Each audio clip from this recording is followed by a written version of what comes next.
Super Prediksi kembali menyapa sahabat Super Bowl semuanya, dimanapun Anda berada. Dan kali ini kita ada di edisi final Liga Champions yang mempertemukan Inter Milan, klub dari Italia, bersama dengan lawannya ada Manchester City yang kemarin juara FA dari negara Inggris. Dan ini akan bertanding pada hari Minggu kalau kita ngomongin zona waktu Indonesia ya, pukul 2 WIB. Dini hari 11 Juni 2023 mendatang. Dan kita akan membahas prediksi pertandingan. Bersama saya ada Bung AGS, beliau adalah editor Super Bowl. Selamat siang Bung AGS. Siang. Kabar baik ya? Alhamdulillah. Oke. Nah, kamera kita di sana nih. Wah, asik. Kita akan ngobrol di depan kamera nih. Oke. Menarik, ini adalah dua tim. Mungkin saya sedikit membuka ya, dua tim. Yang satu tim Inter Milan mungkin ingin mengulang kejayaan masa lalu, sementara ada tim Manchester City yang ingin diakui sebagai raja baru kali ya, raja baru. Tapi kalau dari Bung AGS memandang laga final ini final ideal atau final yang bagaimana? Kalau saya melihat sendiri, namanya kedua tim sudah lolos ke final, mereka tuh sudah pasti punya kualitas dan punya permainan yang bagus. Tinggal seberapa besar perbandingan di antara kedua tim ya. Kalau saya sendiri melihat pendulum juara sedang mengarah ke Manchester City. Apalagi mereka punya motivasi untuk treble, mencetak sejarah. Mereka sudah mengantongi 2 gelar musim ini, Liga Inggris dan Piala FA. Tinggal di Liga Champions ini. Oke, sisa si kuping besar ini nih. Iya. Ya kan? Ini kan banyak ya yang memprediksi bahwa kuping besar ini akan ya beralih ke Liga Inggris gitu ya. Ibaratnya ke tanah Inggris, ada Manchester City di sana. Tapi tidak boleh dianggap remeh juga Inter Milan yang punya 3 gelar juara Liga Champions. Kalau menurut Bung AGS nih, peluang Inter Milan mungkin melawan Manchester City bagaimana? Ya sesuai rumah prediksi pun banyak menjagokan Manchester City ya. Seperti di Asian Bookie sendiri sampai memberikan perbandingan 1/4 untuk kemenangan Manchester City. Dan saya sendiri melihat memang saat ini saatnya Manchester City menjadi juara. Mereka punya segalanya, materi pemain bagus, terus kualitas permainan juga bagus. Pelatihnya bukan kaleng-kaleng. Pep sendiri sudah pernah meraih treble bersama Barcelona di musim 2008-2009. Tapi perlu diingat juga, final ini permainan mental dan psikis juga ikut berbicara. Manchester City pernah mengalaminya di tahun 2020-2021. Mereka diunggulkan melawan Chelsea, tapi ternyata mereka kalah. Padahal ketika itu Chelsea masih dalam transisi kepelatihan dari perang Lampard ke Thomas Tuchel. Kali ini pun kalau mental mereka tidak bisa dipertahankan, seperti ketika mereka melawan Real Madrid dan Manchester United, bisa terulang.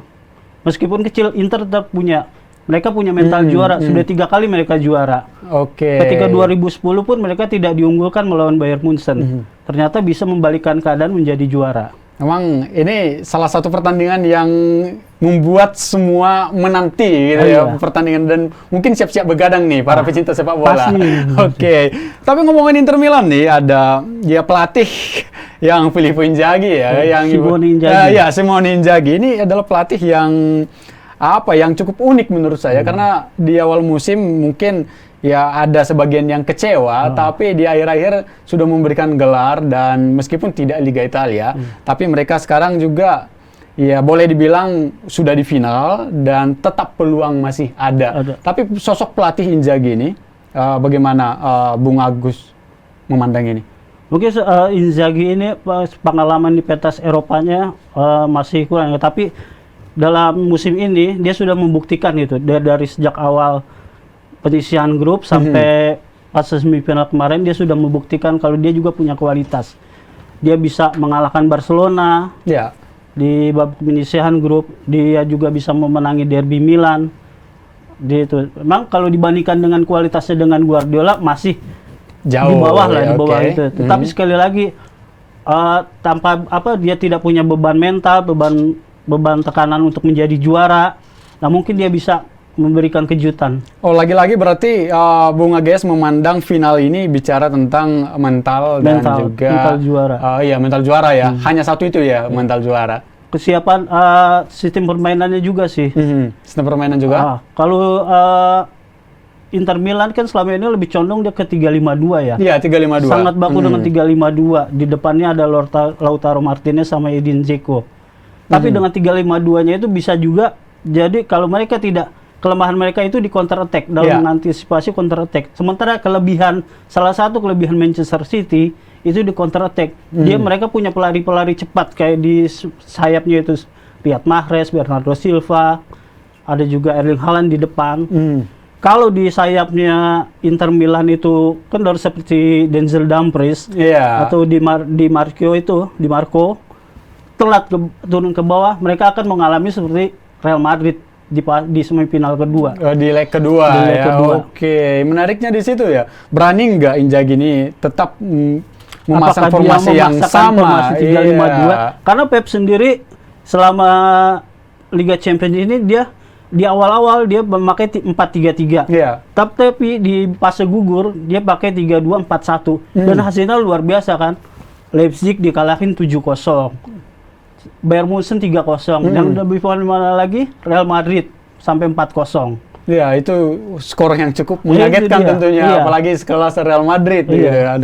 Dan ada pengaruh nggak kalau Bung Ages memandang bicara tentang pekan-pekan terakhir ya, kalau Liga Italia kan masih berjalan gitu ya, dan bagaimana Inter Milan juga masih mengejar bagaimana mereka tetap di posisi Liga Champion tentunya, sementara Manchester City lebih dulu ibaratnya memastikan diri tak hanya juara tetapi juga memastikan diri untuk tampil di Liga Champion, paling kemarin Piala FA. Tapi itu berpengaruh nggak? Karena kemarin permainan beberapa pemain, bahkan mayoritas pemain Inter Milan yang biasa main di Liga Champion juga bermain di melawan Torino, Atalanta kemarin ini. Pengaruh nggak itu? Mungkin kalau untuk fokus atau persiapan lebih matang Manchester City ya. Ya karena mereka sudah lebih dulu selesai memastikan gelar. Selain itu motivasi mereka juga sedang tinggi-tingginya itu. Karena mereka mau meraih treble, sudah 2 gelar juara mereka raih. Sementara Inter fokusnya masih terbelah. Tapi belakangan mereka juga sudah terlihat lebih aman di zona 3 besar Serie A. Apalagi ini sudah final, kepalang tanggung, juara atau tidak sama sekali. Sementara di Serie A kan sudah tidak mungkin, mereka lepas pun mereka sudah nggak pengaruh, fokus ke Liga Champions. Tapi ini memang final yang menurut Bung Ages akan sangat menarik berarti ya? Mungkin akan berjalannya searah gitu ya. Seperti juga waktu Inter melawan Bayern. Internya lebih cenderung bertahan seperti tim-tim Italia lazimnya. Mereka punya pertahanan yang bagus. Berarti prediksi dari Bung Ages nih, permainan nanti akan lebih didominasi oleh seperti City. Biasanya, karena Manchester City kan memang pola permainan lebih banyak ke possession football, penguasaan bola. Tapi ini menarik karena bicara tentang permainan Manchester City yang sering ball possession, kemudian bagaimana mereka memainkan pola dari pemain ke pemain, dari sudut ke sudut. Tapi kemarin ada satu celah yang mungkin saya juga curiga nih, apakah akan ditiru oleh Inter Milan ketika melawan Bradford. Mereka kalah, meskipun tidak pemain inti ya, kalau kita mau ngomongin. Tapi kan permainan itu nyaris mirip seperti mirip-mirip liga-liga Italia, cara mereka bertahan dan counter attack. Apakah kemungkinan itu juga yang bisa di final ini? Bisa juga, yang itu tadi saya bilang permainan mental gitu. Kalau Manchester City berulang kali sulit menjebol pertahanan Inter, bisa berbalik, mereka akan jadi kurang percaya diri. Sementara Inter bisa seperti mendapat angin kedua, melakukan serangan balik. Gitu. Seperti kemarin ya yang melawan AC Milan itu kan derby, bahkan di semifinal. Tapi itu akan derby yang berbeda dibanding derby di Liga Italia. Di Liga Italia atmosfernya berbeda di Serie A sama di Liga Champions. Apalagi ini kan udah final. Sudah satu pertandingan itu ya udah menang, juara, kalah, udah. Iya, dan memang di atas kertas Manchester City sangat diunggulkan ya, apalagi gelandang dan juga seorang Haaland yang disuplai oleh sampai empat pemain yang menyuplai. Itu lagi, bahkan sekarang mereka pakai 3-2-4-1 di teorinya. Tapi dalam menyerang pada prakteknya bisa 3-4 pemain ada di depan gawang lawan. Tapi dari Bung Ages nih, memandang final ini, ya, bagi Inter Milan, sosok pemain City yang mana yang perlu diwaspadai? Saya pikir di Kevin De Bruyne. Kevin De Bruyne. Okay. Dia tuh selama ini yang jadi motor serangannya Manchester City. Baik melalui gol-golnya, terutama asisnya ya. Di Liga Inggris saja dia raja asis, 16 asis. Sebagai itu. Kalau mereka bisa mematikan, memang tidak hanya di Kevin De Bruyne ya, masih ada lagi. Tapi kalau koneksi antara Kevin De Bruyne sama Erling Haaland itu jalan banget. Oke. Kalau Inter bisa memutus itu bisa jadi mereka yang ini. Kemarin Manchester United sudah mencoba tapi gagal. Ya. Itu.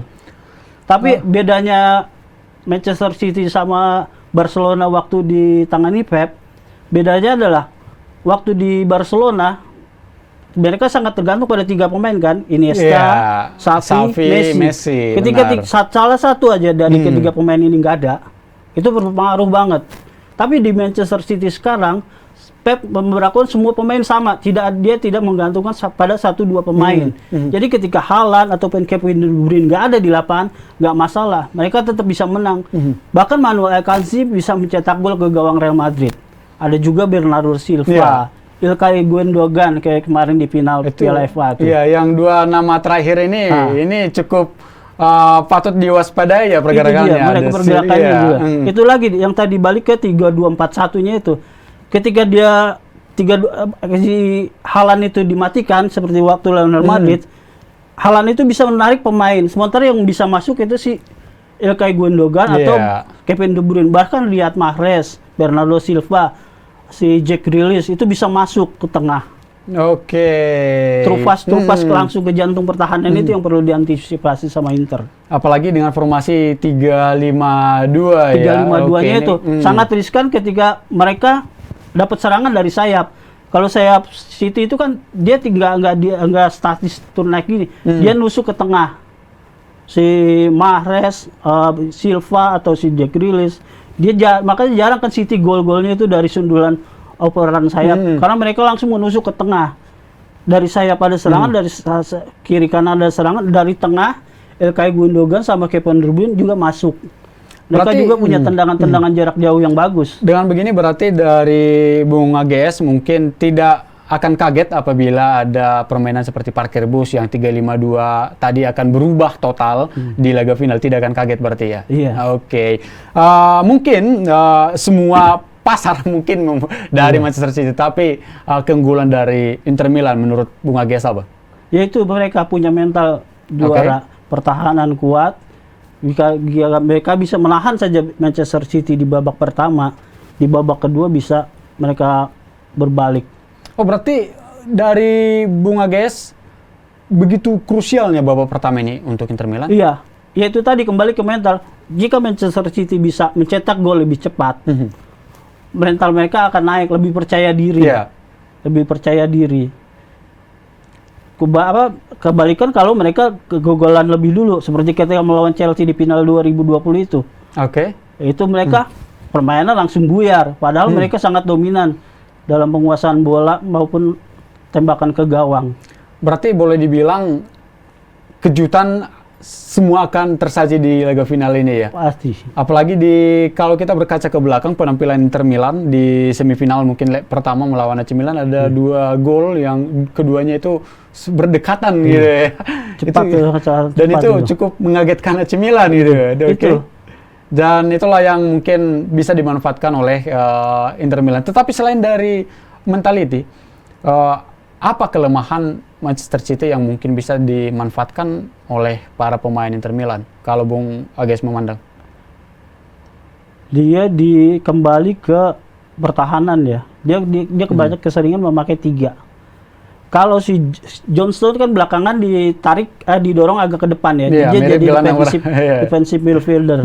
Kalau si Johnston ini telat turun, atau si Johnson atau Rodri atau si Mahrez telat turun ke bawah, itu akan sangat berbahaya karena kan Inter punya Lautaro Martinez. Edin Dzeko meskipun umur usianya sudah 37 tahun, tapi dia masih tajam juga. Seperti kita melawan Milan, dia cetak gol. Masih ada juga Lukaku, yang jago duel udara. Nah itu salah satu kelemahan City, bola-bola atas. Di duel udara. Bola-bola atas. Berarti ada sang mantan nih yang perlu diwaspadai nih dengan Lautaro Martinez nih. Lautaro Martinez. Tapi kalau Bung Ages nih memandang Lautaro Martinez, apalagi boleh disebut ya kemarin dia memenangkan Piala Dunia bersama Argentina dan kali ini berada di Liga Champions, tentunya sesuatu pembuktian mungkin yang boleh disebut ya bahwa di Argentina dia tidak hanya bergantung pada mungkin Lionel Messi, tetapi ada di Inter Milan saat ini. Bagaimana kalau kita melihat pertandingan sebelumnya kan cukup krusial ya perannya, tapi di final ini apa yang perlu Martinez lakukan? Iya, Martinez ini sebenarnya striker bagus, tapi dia angin-anginan gitu. Iya. Di satu pertandingan dia bagus, tapi di pertandingan berikutnya bisa aja dia jelek. Begitu juga waktu di Piala Dunia kan. Tapi dia di final ini mungkin dia juga pasti punya motivasi. Apalagi dia sebagai pemain juara dunia. Dia punya motivasi. Dia juga baru menikah, mungkin cari kado buat pernikahan dia. Oke. Hal kecil ya, hal kecil bisa tapi jadi pendorong semangat buat dia. Saya jadi teringat salah satu pemain nih seperti Dembele dulu ya, yang cedera setelah nikah makin top dia malah. Jadi ada peluang-peluang Inter masih ada nih. Jadi fans Inter Milan jangan terlalu khawatir dulu nih gitu ya. Peluang namanya tim udah lolos ke final, dia pasti punya peluang, punya kualitas. Tinggal bagaimana perbandingan dengan lawannya. Kualitasnya apa, peluangnya lebih besar atau lebih kecil. Gitu. Peluang tetap ada.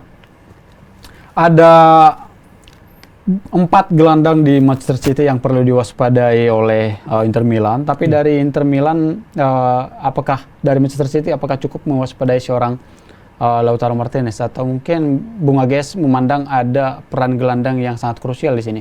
Di situ ada Henrik Mkhitaryan ya. Di situ dia pasti juga pernah main di Manchester United. Dia pasti sudah mengenal bagaimana karakter permainan tim-tim Inggris, terutama Manchester City. Henrik Mkhitaryan ini bisa jadi kunci.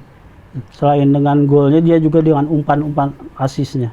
Tapi menariknya adalah secara kalau sekilas mata memandang, kalau kita pandang di segi usia, seperti lebih senior Inter Milan nih pemainnya ya? Iya. Oke. Jadi kita lihat aja si Edin Dzeko aja udah 37 tahun. Iya. Lukaku 30 tahun. Dia rata-rata pemainnya lebih, rata-rata mungkin 30 tahun ya. Nah itu dia. Sementara di Manchester City punya pemain-pemain yang punya kecepatan. Oke, yang notabene masih di hari emasnya nih gitu iya. ya. Oke. Jangan nanti diajak lari sprint, ketinggalan jauh. Oke. Bisa jadi itu kalau Inter Milan tidak fokus ke pertahanan, bahaya buat mereka. Oke, mending fokus di pertahanan ya, ibaratnya ngandalin serangan balik atau mungkin perpanjangan waktu. Bisa jadi. Andre Onana tuh kiper Inter Milan, untuk shot shooter itu dia bagus juga. Meskipun si Manchester City juga ada Ederson, bagus untuk adu penalti. Berarti Bung Ages lebih condong melihat pertandingan ini apakah selesai 90 menit atau mungkin 2 kali 15 menit sebagai tambahan waktu? Kalau saya cenderung ke 90 menit. 90 menit. Mungkin prediksi skor? Skor 2-0 Manchester City. 2-0 untuk Manchester City. 2-0 Manchester City. Wah, ini mungkin akan cukup mengagetkan nih bagi fans Inter Milan nih. Wah, ada Pak Bupati di sana, ada juga Pak Menteri di sana sebagai pendukung dari Inter Milan. Tapi kita ngomongin bola itu bundar, semuanya bisa terjadi. Oke, dan kita juga berharap ini menjadi final yang bisa seru dan enak ditonton. Enak ditonton. Enggak searah. Tidak searah. Tidak searah. Oke, seperti prediksi ya Iya. yang barusan ya. Tidak searah, tapi pertandingan yang mungkin jual beli serangan Iya. gitu ya, dengan skor yang dengan banyak gol lah. banyak gol gitu. Oke. Ya, super prediksi itu tadi prediksi laga final Liga Champion yang mempertemukan Inter Milan melawan Manchester City yang tadi sudah banyak diterangkan oleh Bung AGS, dan sisanya kita serahkan kepada para penonton. Apa prediksi Anda? Bisa juga Anda ketik di kolom komentar tentunya. Dan saksikan super prediksi lainnya hanya di Super Bowl di Super Prediksi. Oke. Thank you, Bang. Jangan lupa subscribe ya.